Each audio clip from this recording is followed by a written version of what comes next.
Hi friends, welcome to my channel. ఈరోజు సరికొత్త రెసిపీతో మేము ముందుకు వచ్చాను. అది మార్నింగ్ బ్రేక్ఫాస్ట్ గానైనా తినొచ్చు, లేదా డిన్నర్ గానైనా తినొచ్చు. అదేంటంటే మసాలా పాస్తా.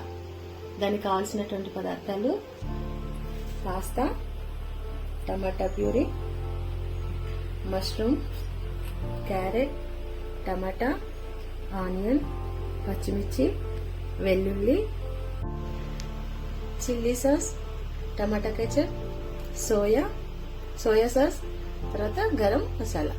అయితే నా దగ్గర ప్రస్తుతం అల్లం లేదు, నేను వేయలేదు. అల్లం కూడా చిన్న చిన్న ముక్కలుగా కట్ చేసి వేసుకోవచ్చు. స్టవ్ ఆన్ చేసుకుని ఒక గిన్నెలో పాస్తాకు సరిపోయేంత వరకు వాటర్ పోసుకున్నాను. అవి బాయిల్ అవుతున్నాయి.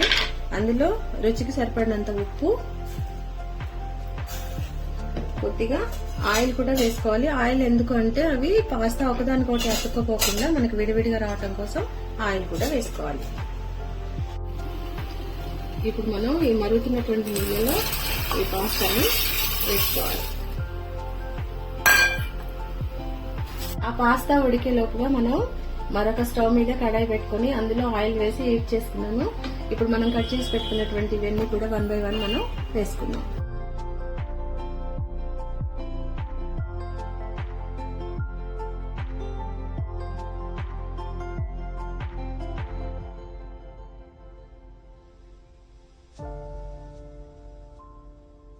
ఒకసారి అన్ని కలుపుకుంటాం.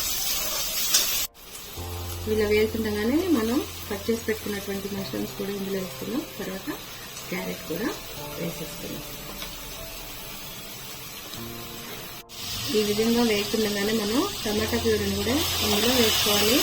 టమాటా ముక్కలు కట్ చేసి అయినా వేసుకోవచ్చు, కాకపోతే నేనైతే ఇలా పేస్ట్ చేసి వేస్తున్నాను. పాస్తా ఉడికిందో లేదో చూద్దాము.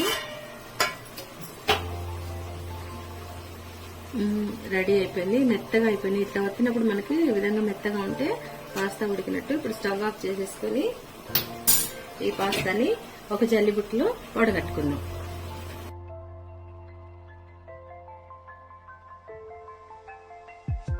ఇప్పుడు ఇవన్నీ కూడా ఈ విధంగా ఉడుకుతున్నాయి కదా. ఇప్పుడు మనం దీంట్లో కారం, సరిపడినంత కారాన్ని మనం వేసుకోవాలి. తర్వాత కొద్దిగా జీలకర్ర పొడి, కొద్దిగా ధనియాల పొడి,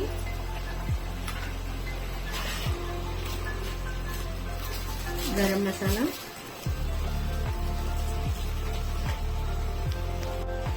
ఈ మసాలాలన్నీ కూడా ఈ విధంగా ఒకసారి మనం కలుపుకుందాం. ఈ మసాలాన్ని వేసాం కదా, ఇప్పుడు మనం సాస్ వేసుకుందాం. కొద్దిగా చిల్లీ సాస్,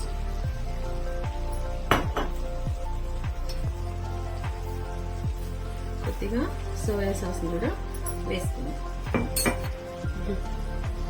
కొద్దిగా టమాటా కెచప్ కూడా మనం ఇందులో వేసుకోవాలి.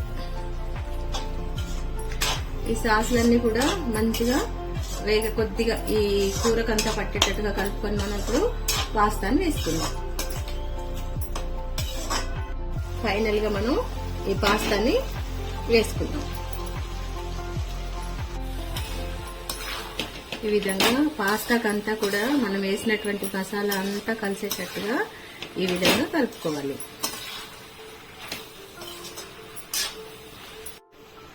ఫైనల్ గా పాస్తా అయితే రెడీ అయిపోయింది. కొత్తిమీర పైనుంచి కొద్దిగా వేసుకుని మనం సర్వింగ్ బౌల్లో తీసుకుందాం. మసాలా పాస్తా అయితే రెడీ అయింది. మీరు కూడా మీ ఇంట్లో ట్రై చేసి ఏ విధంగా వచ్చిందో నాకు కామెంట్ రూపంలో తెలియజేయండి.